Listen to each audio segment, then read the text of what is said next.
itu saya berikan kesempatan kepada yang bertabir Bapak Pendeta untuk membawa kita dalam PA malam ini. Waktu dan tempat saya berikan. Baik, terima kasih Bapak Sekretaris. Selamat malam, salam. Salam.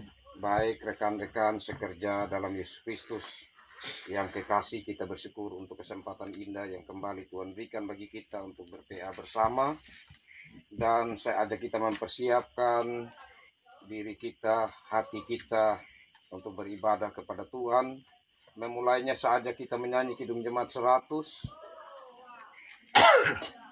Kita bagi suara ya.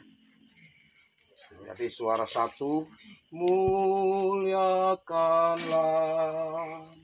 Suara 3, muliakanlah. Suara 2, muliakanlah. 3, 4, muliakanlah, muliakanlah Tuhan Allah, Tuhan Allah Maha Tinggi. Damai sejahtera turun ke bumi bagi orang pengasihannya. Muliakanlah Tuhan Allah, muliakanlah Tuhan Allah. Damai sejahtera turun ke bumi, damai sejahtera turun ke bumi bagi orang pengasihannya, bagi orang pengasihannya.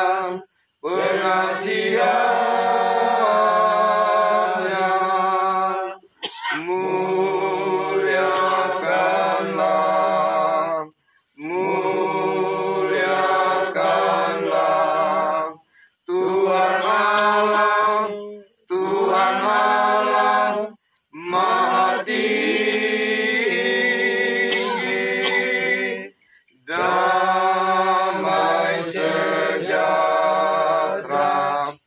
turun ke bumi bagi orang pengasihannya.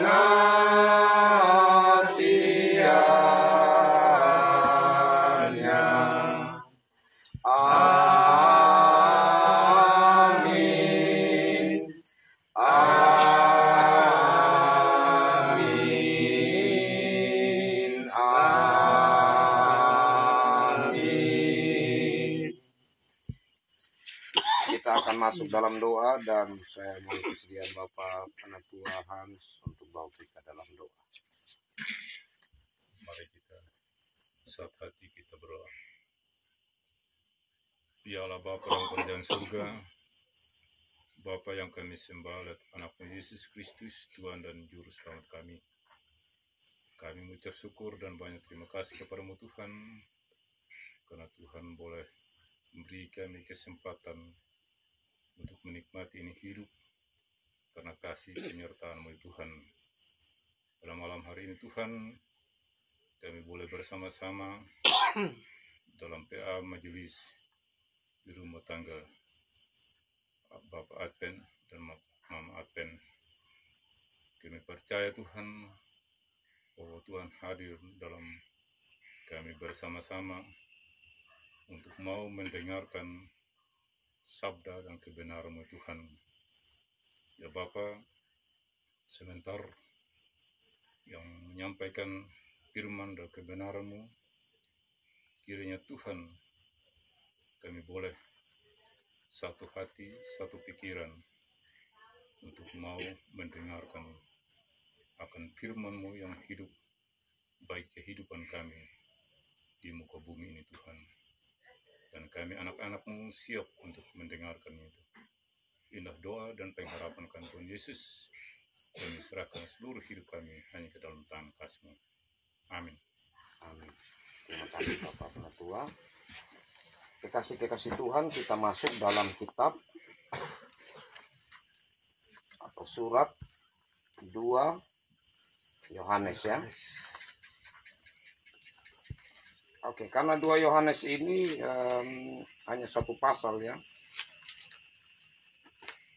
Jadi kita baca bergiliran. Saya baca ayat 1, dilanjutkan Bapak Penatua Bekahowi, terus keliling. Surat 2 Yohanes, sudah akhir-akhir perjanjian baru.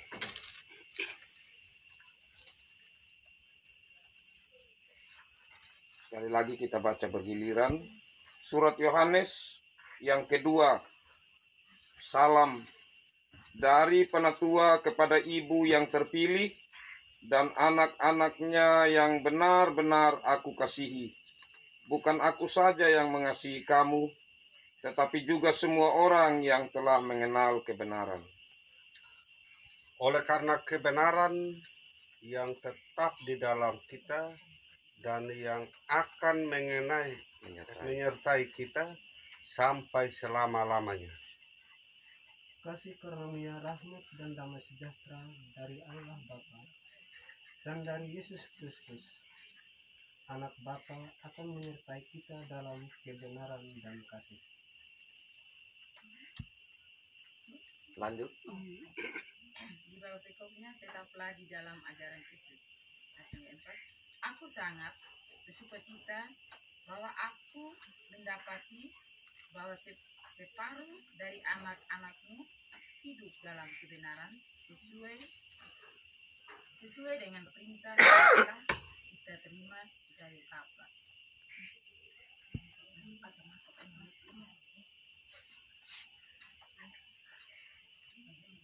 Ayat 5.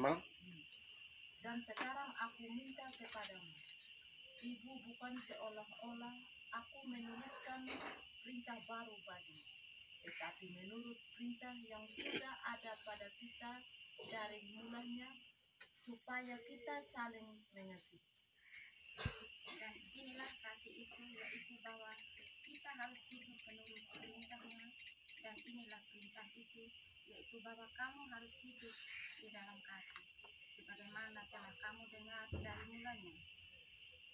Sebab banyak penyesat telah muncul dan pergi ke seluruh dunia yang tidak mengaku bahwa Yesus Kristus telah datang sebagai manusia. Itu adalah si penyesat dan antikristus. Waspadalah supaya kamu jangan kehilangan apa yang telah kami kerjakan itu, tetapi supaya kamu mendapat upahmu sepenuhnya.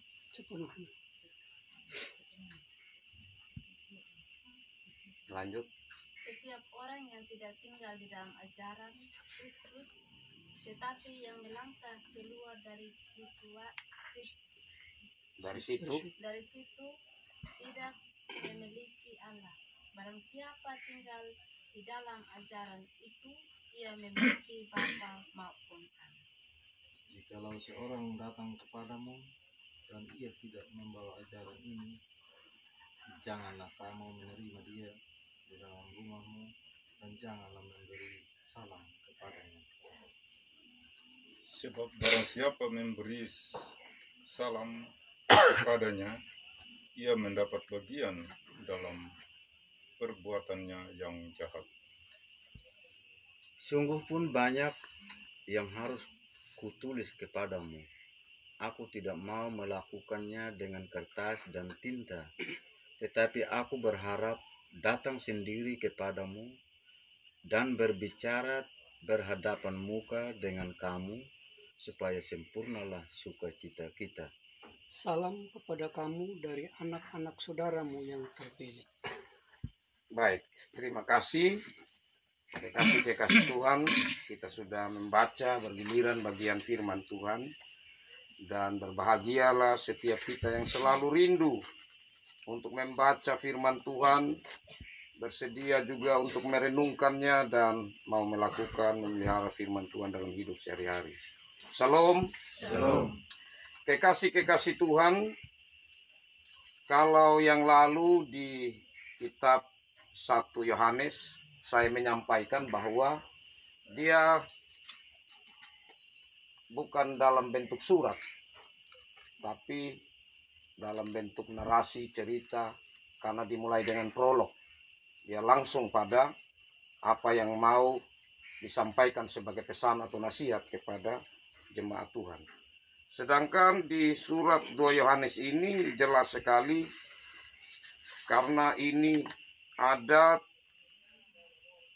tujuan tempat surat ini dituju dan siapa yang mengirimkan surat ini. Dari penatua. Jadi yang menulis ini adalah penatua yang bernama Yohanes, ya. Sebagaimana saya sampaikan yang lalu, bahwa di saat seseorang itu benar-benar dekat dengan Rasul, ya, dia memahami betul apa isi pikiran Rasul, apalagi kalau Rasul itu sendiri yang berbicara kepada dia untuk dia menulis, maka tulisan itu menjadi sah. Nah, kekasih Tuhan, di sini kalau kita melihat tujuan dari surat ini dikatakan kepada ibu yang terpilih dan anak-anaknya yang benar-benar aku kasihi. Nah, pertanyaan, ibu siapa? Yang mana? Ada yang tahu? Maria. Kepada ibu. Ada beberapa orang yang berpikir seperti Bapak Timus, bahwa ini adalah seorang yang bernama Maria.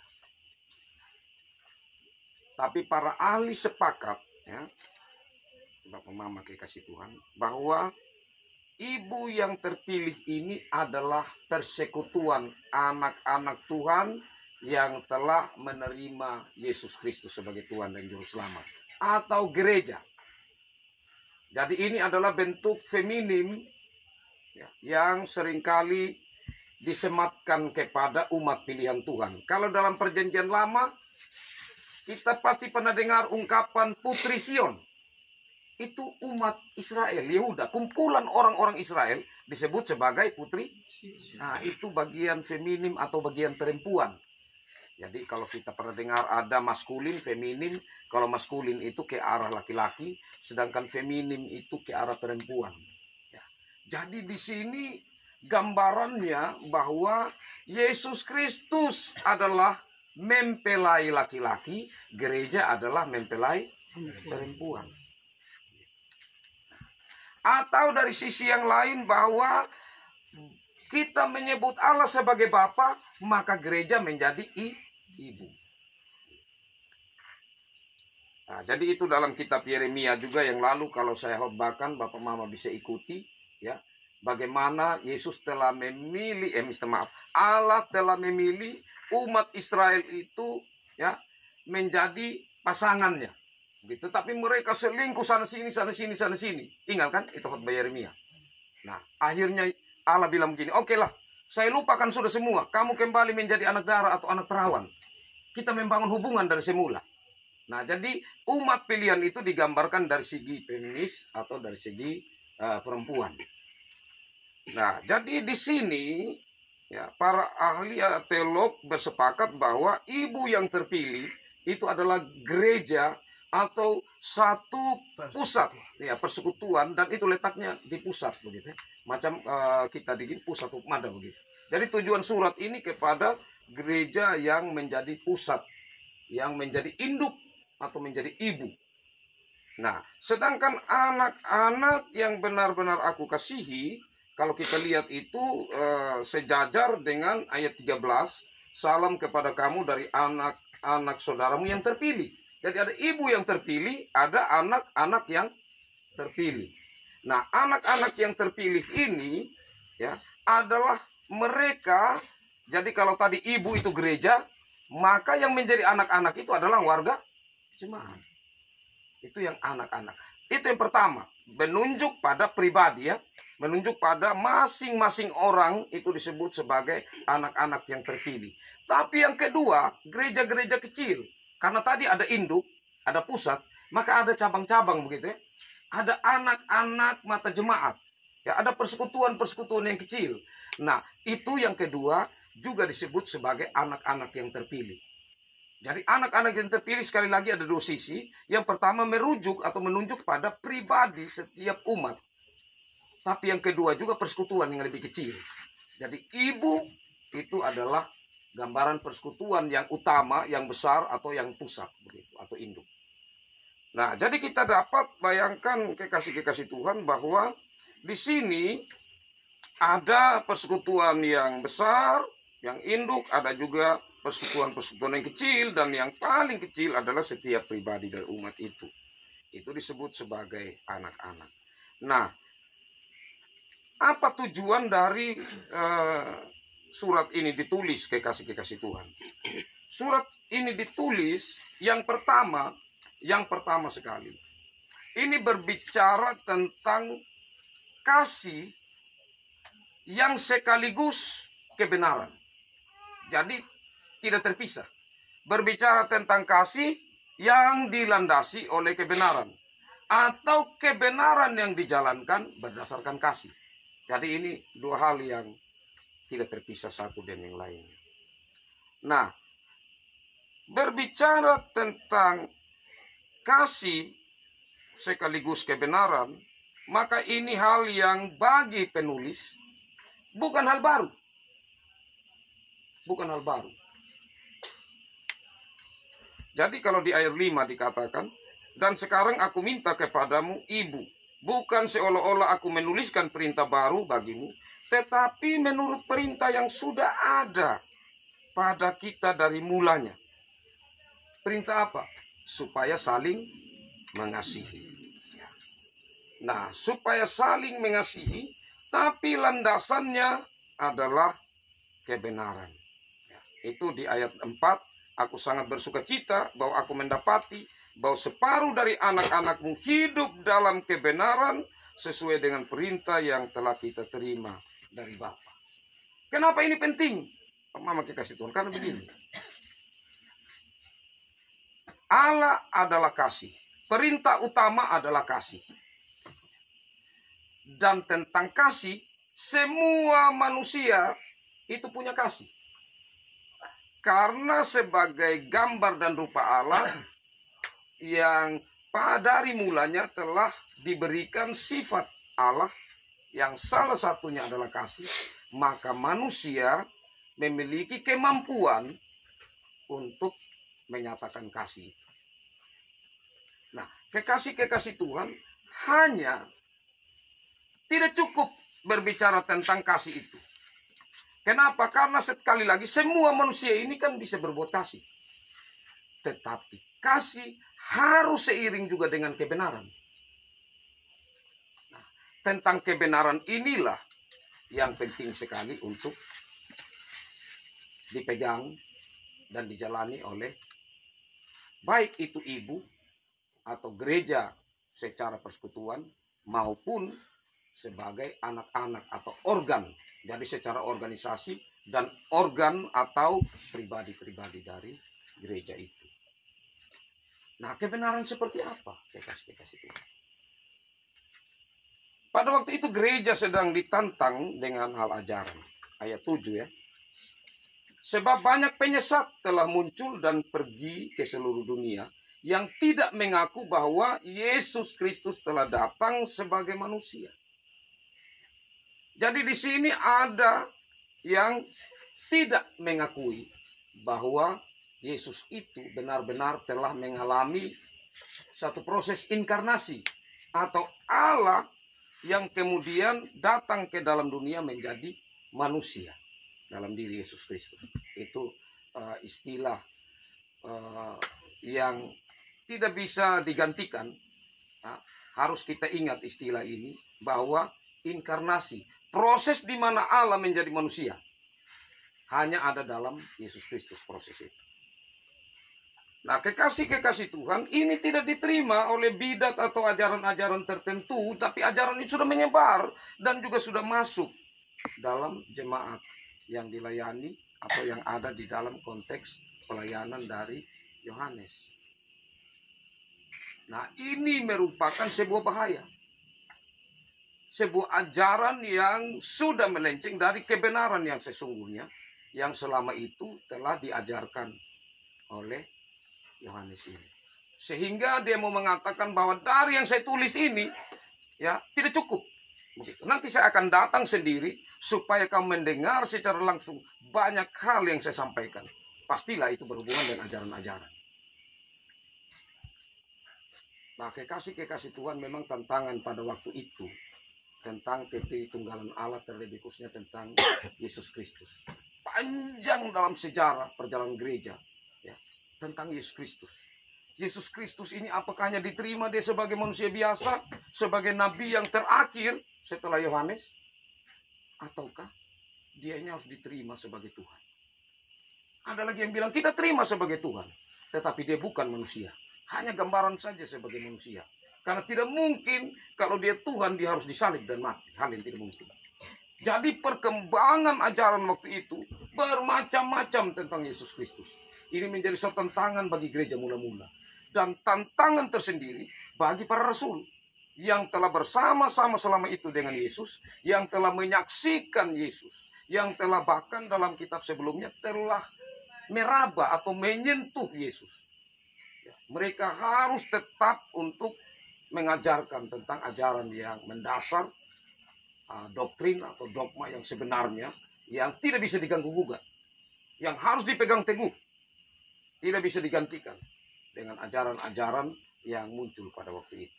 Tapi kekasih-kekasih Tuhan, karena ajaran-ajaran cukup mempengaruhi, maka diingatkan juga secara tegas selanjutnya di sini, ayat 8. Waspadalah, itu berarti peringatan. Supaya kamu jangan kehilangan apa yang telah kami kerjakan, tetapi supaya kamu mendapat upah sepenuhnya. Itu mulai dari ayat 8 kata waspada, tetapi dia meningkat lagi. Dia meningkat itu kita melihat itu di ayat 10 ya, meningkat di situ.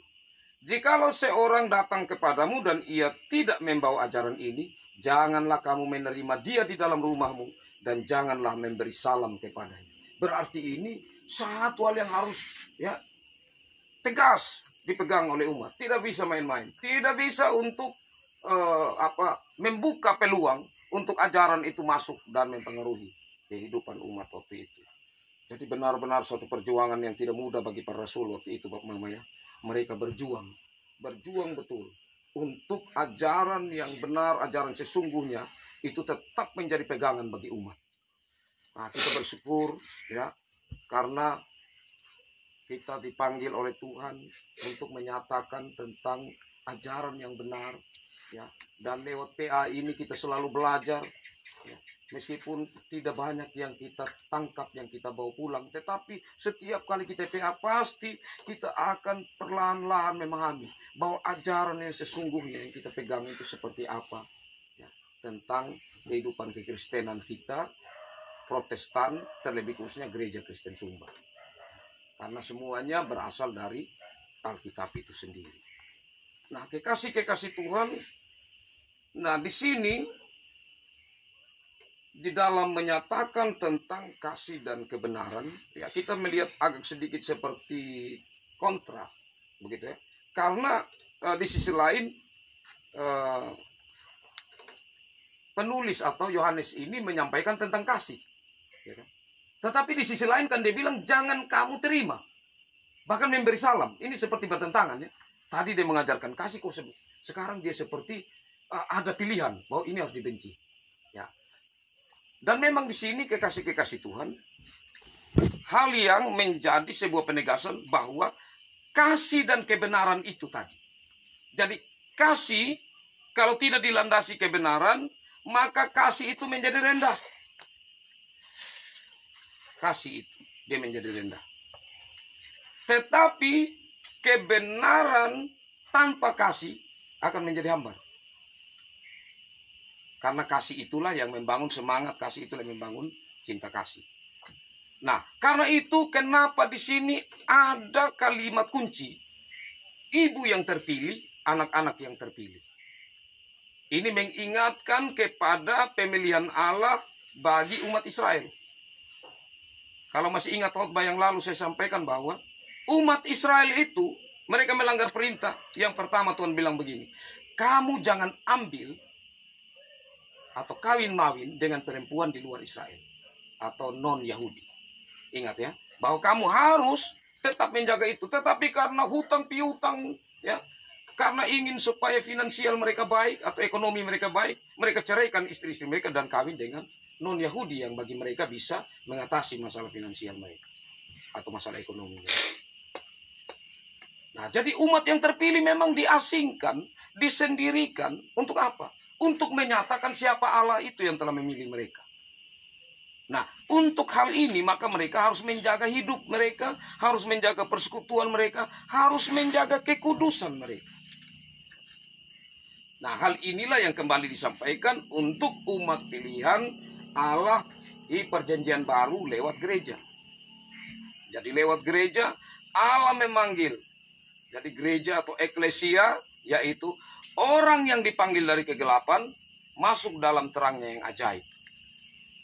Jadi sudah masuk dalam terang atau dipisahkan, disendirikan di sini. Ya. Harusnya menjadi garam dan terang dunia.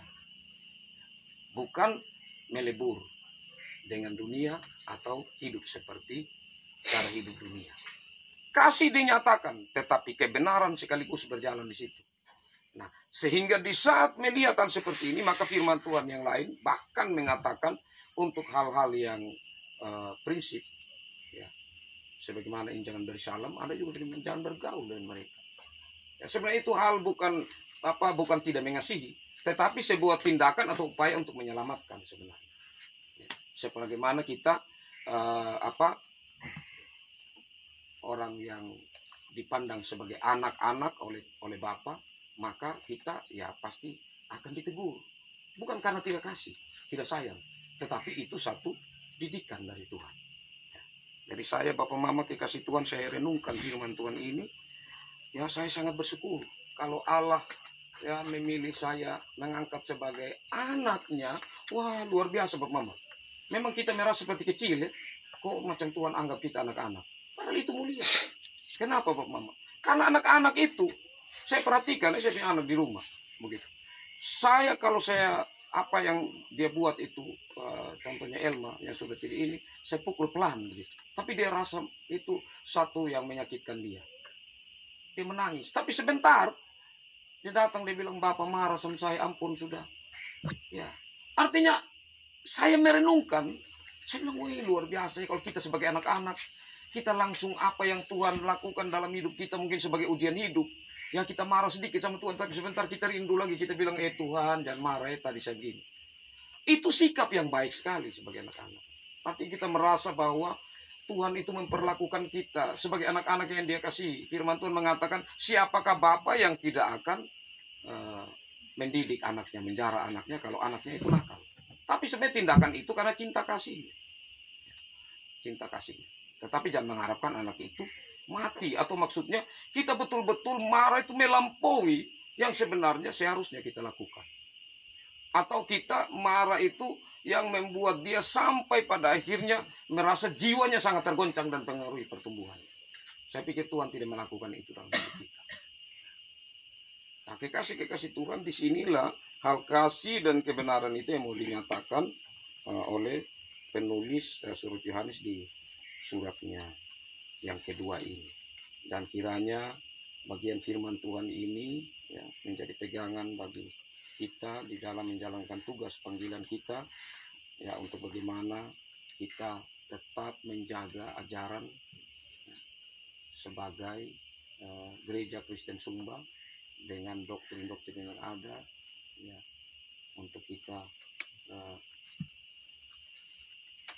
menjaga anak-anak domba yang Tuhan percayakan kepada kita, sehingga mereka tidak mudah begitu ya, tidak mudah untuk contohnya karena dia sudah teguh dalam iman, di saat dia mungkin punya suami Katolik, dia tidak akan beralih. Kan apa? Dia sudah teguh di situ, dia tidak mau. Dia bilang tidak bisa. Kalau engkau cinta saya, kalau tidak mau ikut saya juga tidak mau ikut. Saya tetap, ya kita tetap jadi dan masing-masing. Ya itu karena dia sudah teguh. Ya ini memang perjuangan bagi kita.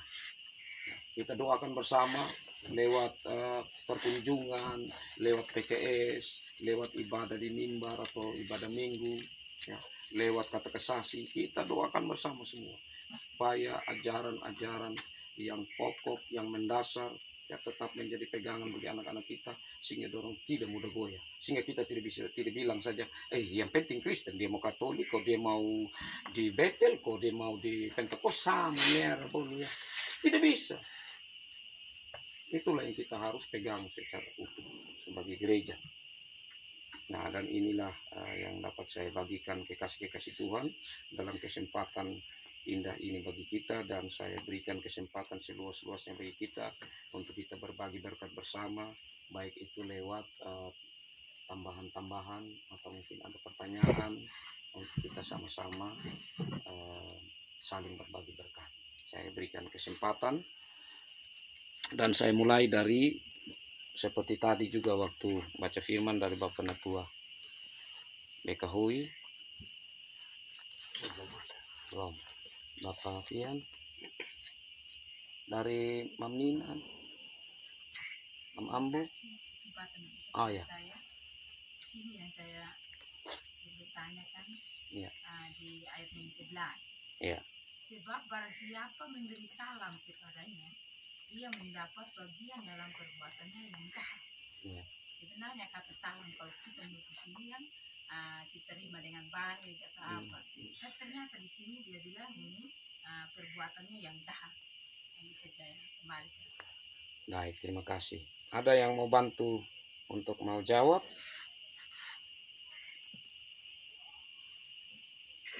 Nah, kalau belum ada, jadi begini Mama Nina ya dan teman-teman. Nah, ini satu ketegasan yang saya katakan tadi mulai dari ayat 8. Waspada, dia meningkat terus. Ini berarti sesuatu yang serius harus diperhatikan umat, karena begini. Umat waktu itu mereka baru bertumbuh atau baru mengenal Yesus Kristus, ya. Sedangkan ajaran-ajaran yang tersebar begitu waktu dia katakan, dia bilang ini mereka sudah ke penjuru dunia, ya. Ayat berapa tadi itu? Ya, itu menunjukkan bahwa ya, di ayat 7 ya, sebab banyak penyesat telah muncul dan pergi ke seluruh dunia. Berarti ini dorang sudah punya ajaran, sekaligus mereka punya orang-orang yang mereka jadi organisasi yang sudah kuat. Mereka sebarkan untuk menyampaikan ajaran mereka. Nah, ini menurut penulis Yohanes, jangan berikan peluang sedikit. Kalau tidak nanti kamu bisa terpengaruh. Nah, bahkan dia katakan, kalau saja kamu memberi salam, kamu dapat bagian dalam perbuatan jahat. Artinya, di saat contohnya kita membuka peluang terhadap dosa, maka itu akan menjadikan kita mudah untuk terjerat di sana. Jadi sama sekali jangan buka peluang. Meskipun kita sedikit. Contoh begini ya, kita bilang tipu sedikit. Itu tidak apa-apa. Tapi sudah berikan peluang. Hati kita sudah mulai terbuka di situ. Itu sudah sebuah kejahatan. Tambah kalau terus kita perlahan-lahan kita bilang sedikit. Nah, jadi jangan buka peluang sama sekali. Maksudnya. Jadi macam kita dulu pernah sepakat Bapak Mama. Dulu saksi Yehova itu. Mereka menyebar. Ya. Nah kemudian gereja waktu itu kan mereka bawa buku. Jadi jangan terima. Termasuk Bapak kaum Am dulu ya. Nah pernah. Jangan apa di sini. Artinya jangan buka peluang memang. Begitu. Karena kalau mereka sudah masuk duduk, perlahan-lahan mereka punya ajaran, kita bisa tertarik, kita bisa terpengaruh sama sekali. Kalau mereka sudah salam di sini berarti sudah terima, maka pasti duduk. Kalau sudah duduk buat omong di situ sudah. Nah ini maksudnya jangan sama sekali buka peluang. Terima kasih. Ada lagi Bapak Mama dari Mama Adri, Mama Tina, Mama Radi, Mam Tommy. Ya.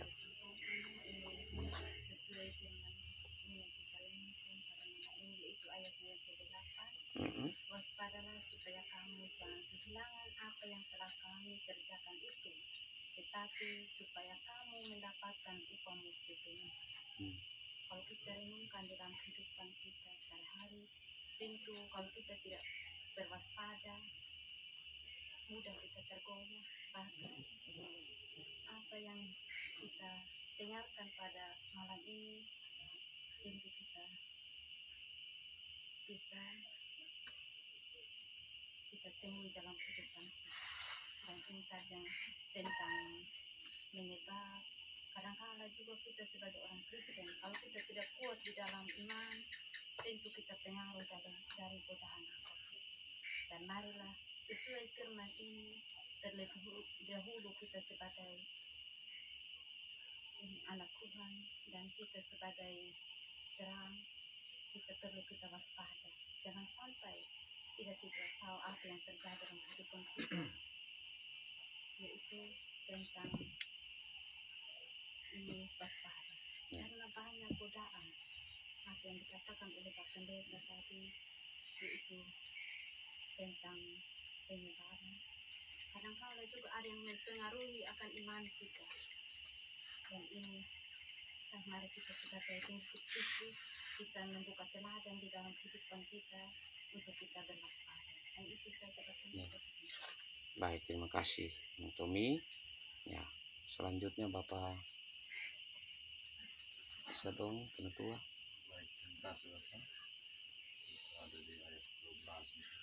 Ya. Yang sungguh kan banyak yang harus ditulis kepadamu. Aku tidak mau melakukannya dengan kertas dan tinta. Artinya maksud ini kenapa dia bilang aku tidak mau dengan kertas dan tinta. Tetapi aku berharap datang sendiri. Artinya berarti tidak. Kenapa harus dia bilang tidak tulis dengan kertas dan tinta? Baik, terima kasih Bapak Nugua. Jadi kalau kita melihat seolah-olah macam tidak niat, macam tidak niat tulisin surat gitu ya. Nah, tapi ini sebenarnya tahap satu, tahap pertama. Jadi di saat surat ini ditulis, dia hanya sampaikan pokok-pokok dan satu peringatan, ya, bahwa kamu jangan begini. Nanti kan banyak pertanyaan. Ya memang ajaran, contohnya kan salah satu ajaran pernah saya sampaikan di bab Noel yang lalu itu. Dokitis atau dokitis, satu ajaran seperti tadi saya sampaikan, artinya mereka tidak menerima tentang inkarnasi itu. Nah, jadi tentang itu atau tentang hal lain banyak pertanyaan tentang kasih lah, tentang kebenaran atau ajaran sesungguhnya. Nah, itu tidak cukup kalau ditulis atau dibuat dalam surat, gitu. Artinya bukan tidak cukup dia tidak bisa tulis banyak, begitu. Tetapi nanti pasti mereka akan banyak pertanyaan. Jadi lebih baik kalau dia datang sendiri, maka di situ percakapan akan lebih intens, lebih banyak untuk dalam ruang itu dia memberi penjelasan kepada mereka. Ya, jadi memang Bapak Mama kekasih Tuhan, tentu di sini ya, seperti warga jemaat kita ya, kita juga menyampaikan kepada mereka. Kamu mungkin baca firman di rumah, tapi itu belum cukup. Di saat ada PKS kamu harus terima, karena di situ nanti kamu akan dapat penjelasan dari apa yang kamu baca. Atau kita bisa bertanya, gitu, saling melengkapi. Nah, jadi contoh kecil seperti itu. Baik, terima kasih Bapak Penentu SK Dongu. Selanjutnya Pak Penentu. Baik, terima kasih. Saya melihat di ayat 9, setiap orang yang tidak tinggal di dalam ajaran Kristus, tetapi yang melangkah keluar dari situ tidak memiliki Allah. Barang siapa tinggal di dalam ajaran itu, ia memiliki bapa maupun anak. Ya, ini firman ini menunjukkan kepada kita bahwa jikalau iman kita tidak teguh, tidak kuat, kadang kita terpengaruh ketika misalnya kita yang ada beda-beda agama, mereka menyampaikan menurut pendapat mereka, ajaran mereka lebih kuat. Ketika kita tidak iman, kita tidak kuat dan kurang menguasai, akhirnya kita bisa ikut-ikut mereka punya ini, dan kita kebenaran firman kita bisa apa gitu, tidak karena kita tidak menguasai, karena sering banyak juga ya kalau dalam perdebatan atau apa itu, kalau memang kita apa itu bisa akhirnya kita ikut seperti tadi ajaran dari Yehova, mereka pengaruhi kita dengan mereka punya ini, akhirnya kita goyah gitu iman. Mungkin bagaimana dengan kita supaya kita bisa mempertahankan iman kita, mungkin dengan trik atau cara apa yang bisa membuat kita sehingga kita tetap dengan ajaran Kristus. Baik, terima kasih Bapak Penatua. Jadi menarik ya pertanyaan atau apa yang untuk kita kembangkan dari ayat ini. Ya, jadi berbicara tentang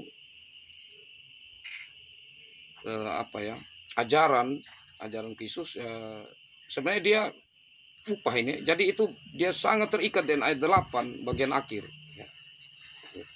Tetapi supaya kamu mendapat upahmu sepenuhnya. Jadi kalau mereka tetap dalam ajaran itu ada upah.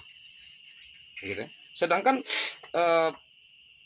itu dilengkapi dengan ayat 9 ya. Setiap orang yang tidak tinggal dalam ajaran Kristus tetapi melangkah keluar dari situ tidak memiliki Allah.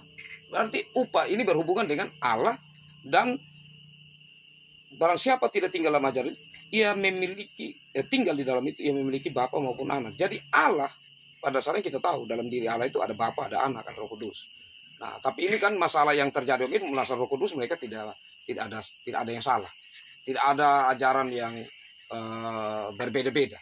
Tetapi yang sangat menonjol waktu itu adalah tentang kalau berbicara Allah, Yesus, ya itu bukan datang dari Allah, maka itu sudah masalah karena ini dua pribadi yang satu.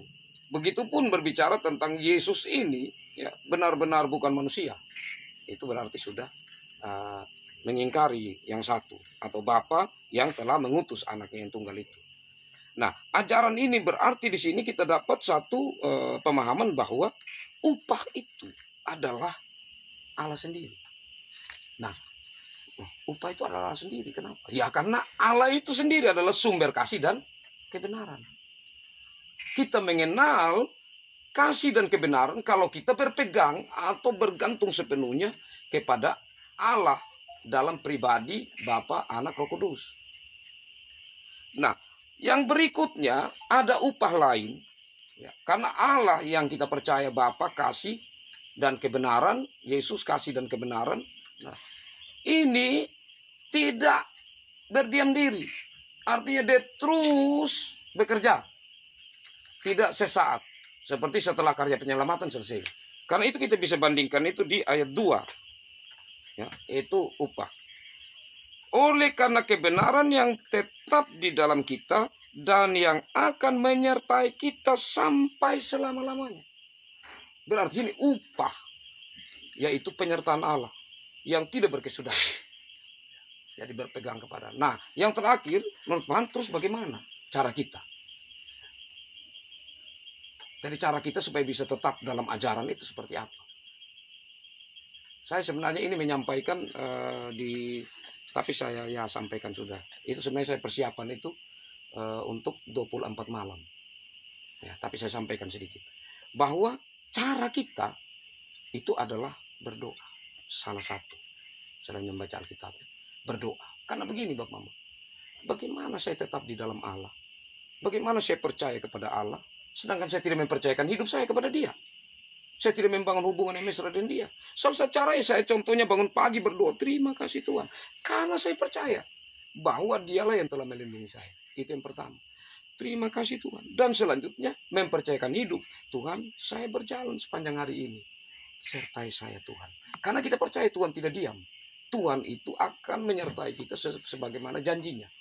Dan disitulah baru kita akan melihat perjalanan setiap detik waktu kita tidak terlepas dari kedaulatan atau hubungan dengan Tuhan.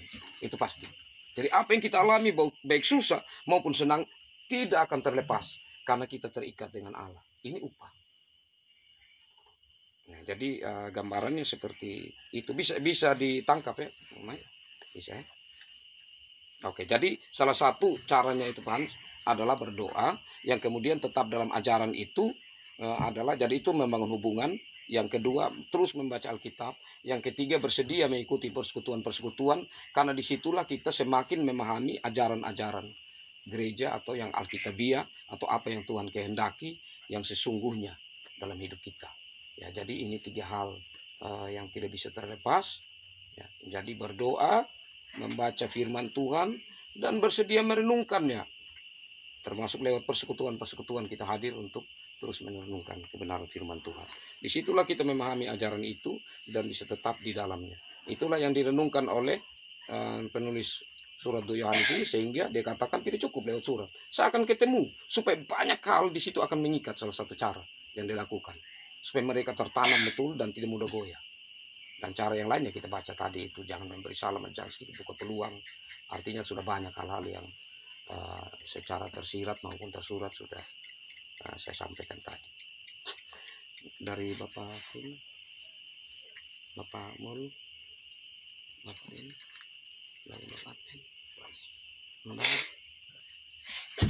Bapak apa? Mas Peter, silakan. Ya, kembali sedikit di ayat yang ke-9 tentang waspada. 8. 8 tentang waspada. 8 Iya. tentang waspada.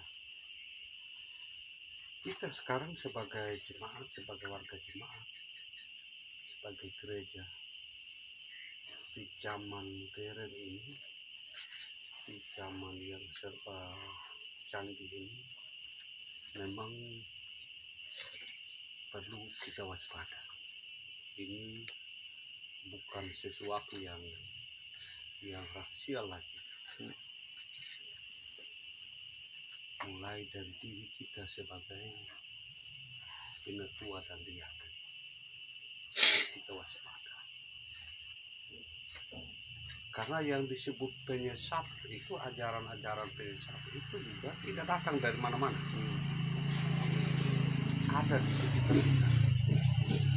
Jadi perlu betul-betul kita waspada, supaya rumah tangga kita yang di dalamnya ada suami, istri, dan anak-anak tetap kuat, tetap di dalam persekutuan yang kuat, tetap di dalam kepercayaan yang kokoh, yang kuat, supaya jangan terpengaruh dengan situasi-situasi yang mengapa dalam renungan ini? Karena sekarang ini hari Minggu itu ada kalanya digunakan untuk berrekreasi.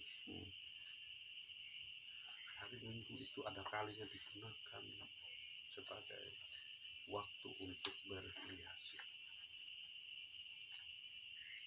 Kita perlu ingatkan kita punya anak-anak, kita punya keluarga, supaya hari Minggu itu adalah hari persekutuan kita dengan Tuhan. Di daerah-daerah maju dengan canggih ini, orang bisa membuka video khotbah saja renungan mingguan di YouTube.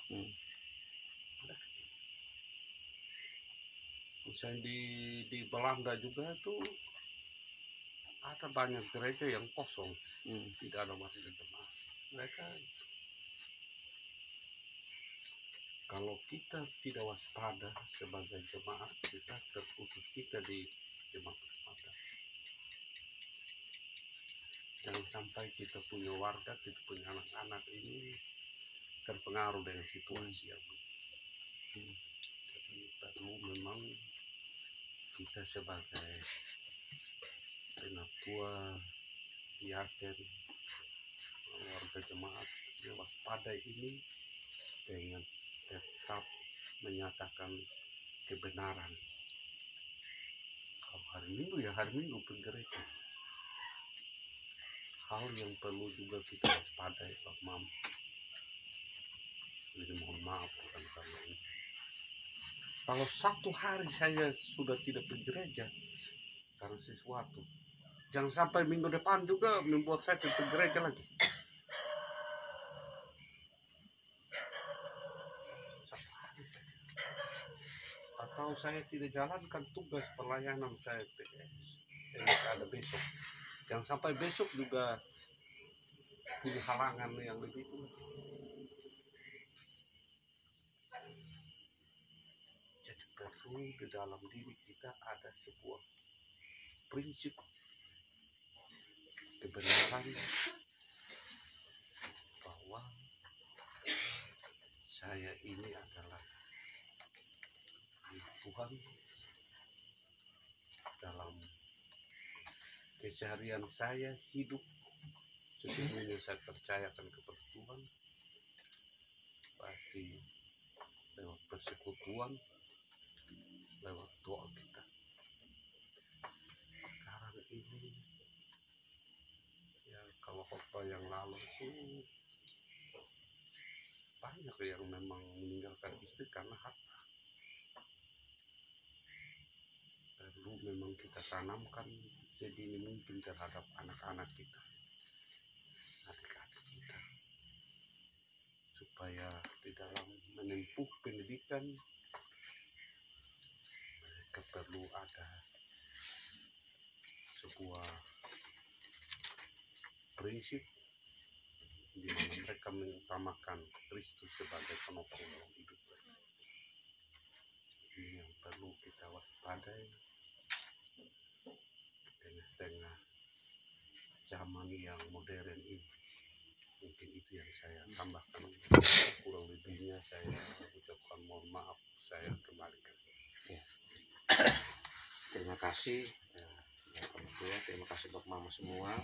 Ya, jadi dari firman Tuhan ini saya simpulkan yang pertama, kekasih Tuhan, bahwa kasih dan kebenaran itu seperti dua sisi dari satu mata uang yang tidak bisa dipisahkan satu dan yang lainnya. Marilah kita berjalan dalam kasih dan kebenaran, dan sumbernya adalah Allah Tritunggal. Sumber kasih, karena Allah itu adalah kasih. Di dalam Allah ada Bapa, Anak, Roh Kudus. Dalam Allah ada kebenaran, karena dialah kebenaran itu sendiri. Bagaimana Yesus sendiri yang menyatakan itu. Akulah jalan dan kebenaran dan hidup. Nah, kekasih Tuhan yang kedua, untuk bagaimana kita sebagai majelis penatua diaken yang Tuhan percayakan tugas panggilan pelayanan untuk tetap belajar terus, bersedia terus ada dalam persekutuan dan membaca Alkitab. Ya, bisa kita cari juga referensi yang kita pandang bahwa itu sangat mendukung untuk kita, ya, macam di Google atau di YouTube, untuk kita semakin memahami akan ajaran-ajaran yang sesungguhnya yang kita jadikan pegangan, sehingga kita memiliki bekal untuk kita juga menyatakan kepada anak-anak domba Tuhan, anak warga Tuhan yang Tuhan percayakan dalam hidup kita, sehingga mereka tidak goyah, tetap berpegang pada ajaran yang benar. Mereka tetap berpegang pada Kristus. Dan tentang cara-cara yang perlu dilakukan adalah pertama, waspada. Yang kedua, jangan beri peluang. Kalau kita sudah mulai beri peluang, seperti peluang yang kecil macam Bapak Penuntut sampaikan tadi, contoh 1 minggu padahal tidak ada alasan yuk kita pergi gereja, itu peluang. Semakin lama semakin rasa biasa. Nah, hal-hal seperti itu jangan kita beri peluang. Kita tetap berpegang kecuali hal yang memang yang kita tidak bisa hindari, ya Bapak Mama. Nah, yang terakhir ya, untuk bagaimana kita terus berdoa, membaca Alkitab, dan ada dalam persekutuan, dan terus menjadi saksi Kristus, untuk kita tetap menjaga supaya apa yang telah kita pegang itu dia terus tidak tergoyahkan. Ada dalam hidup kita, yaitu kasih dan kebenaran dalam Allah yang kita sembah dalam Yesus Kristus. Jadi Tuhan yang memberi kesempatan kepada kita untuk merenungkan surat Yohanes yang kedua ini. Kita percaya Tuhan yang akan memberi kita upah untuk terus mengenal Dia, karena kita berupaya untuk mengenal Dia. Dan Tuhan yang terus menyertai kita dan memberkati hidup kita, karena kita tidak saja percaya kepada Dia, tetapi mempercayakan hidup kita dalam pimpinannya. Tuhan memberkati firman-Nya dan memberkati kita semua. Amin. Mari kita sambut firman Tuhan ini. Kita menyanyi Kidung Jemaat 363, 363. Bait 1, bagi Yesus kuserahkan hidupku seluruhnya. Bagi Yesus kuserahkan hidupku seluruhnya, hati dan perbuatanku, pun waktuku miliknya. Bagi Yesus semuanya, pun waktuku miliknya. Bagi Yesus semuanya, pun waktuku miliknya. Kita akan masuk dalam doa suku syafaat atau doa dari keluarga.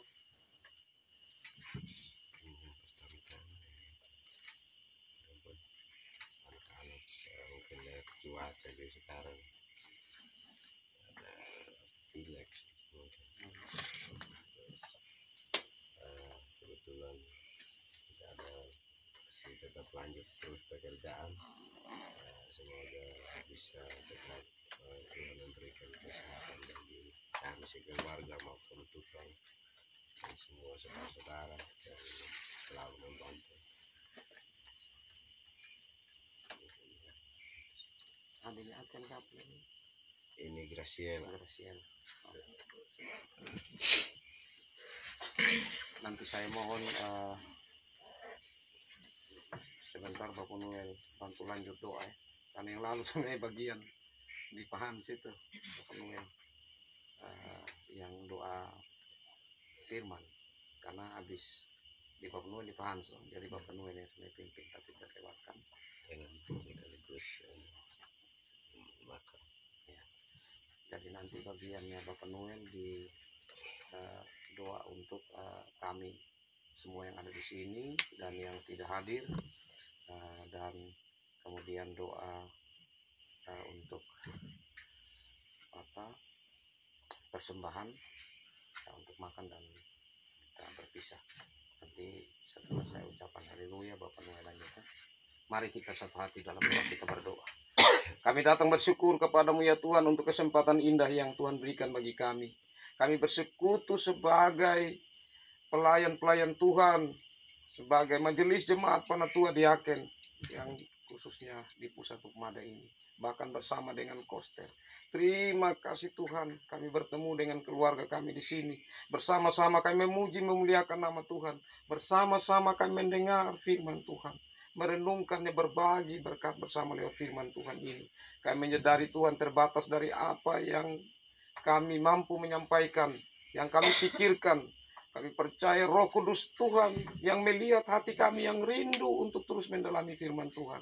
Roh Kudus yang kami percaya akan menolong kami, sehingga kami semakin memahami, bahkan mengingat, sehingga menjadi bekal bagi kami dalam pertumbuhan iman kami.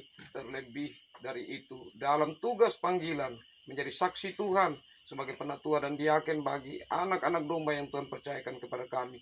Untuk kami menguatkan mereka, untuk kami memberi pengajaran yang membuat mereka teguh kepada ajaran yang Tuhan sendiri telah tetapkan lewat firman-Mu bagi kami. Ya Allah Bapa dalam kerajaan sorga, kami berdoa bersama bagi keluarga kami dalam rumah tangga ini. Tuhan, kami bersyukur karena Bapak Advent, Mama Advent dalam keadaan sehat. Tuhan berkati mereka sebagai orang tua. Tentu ada begitu banyak hal yang menjadi tanggung jawab yang Tuhan berikan dalam hidup mereka. Bapak Advent sebagai penatua juga dalam tugas tanggung jawabnya di desa, di rumah tangga.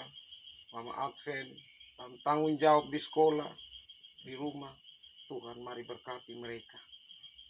Dan kami berdoa untuk anak-anak mereka Advent dan Kasiela. Tuhan berkati dalam pertumbuhan anak-anak Tuhan ini. Terlebih khususnya ya, dalam cuaca yang ada mereka pilek dan ada permohonan, dan kami semua bersama-sama dan keluarga di sini memohon kepada Tuhan. Tuhan berkati anak-anak kekasih ini dan kiranya Tuhan sembuhkan mereka. Ya Allah Bapa dalam kerajaan sorga, kami juga berdoa untuk Bapa kekasih. Tuhan berkati Bapa kekasih. Tuhan terus memberi penguatan kepada dalam menjalani tanggung jawabnya di dalam ia bekerja, memberikan kepadanya senantiasa kekuatan dalam iman percaya kepada Tuhan. Dan juga untuk saudara-saudara yang lain, Tuhan berkati mereka baik yang berada dekat maupun yang jauh, dan percaya perlindungan Tuhan bagi mereka senantiasa ada.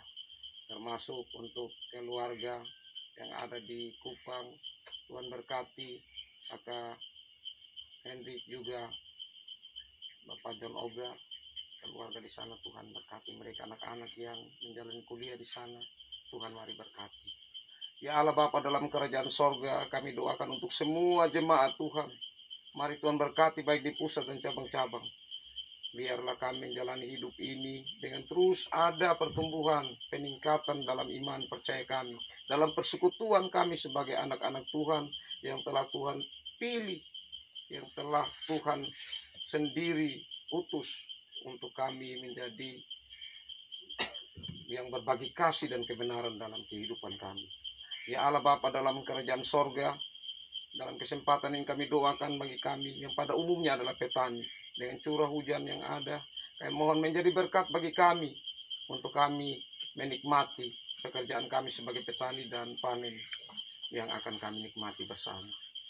Bapa dalam kerajaan sorga, inilah kami anak-anak-Mu Tuhan yang datang berserah diri kepadamu, yang bersyukur kepadamu dalam nama Yesus Kristus. Haleluya. Bapa di sorga, terima kasih atas persekutuan yang Tuhan adakan lewat PA pada malam hari ini. Kiranya Tuhanlah yang lewat hamba-Mu yang memberikan didikan iman percaya kami dalam menjalani tugas-tugas panggilan kami yang Tuhan percayakan. Kami sebagai diaken, penatua, pendeta pelayan, dan juga di antara kami ada koster.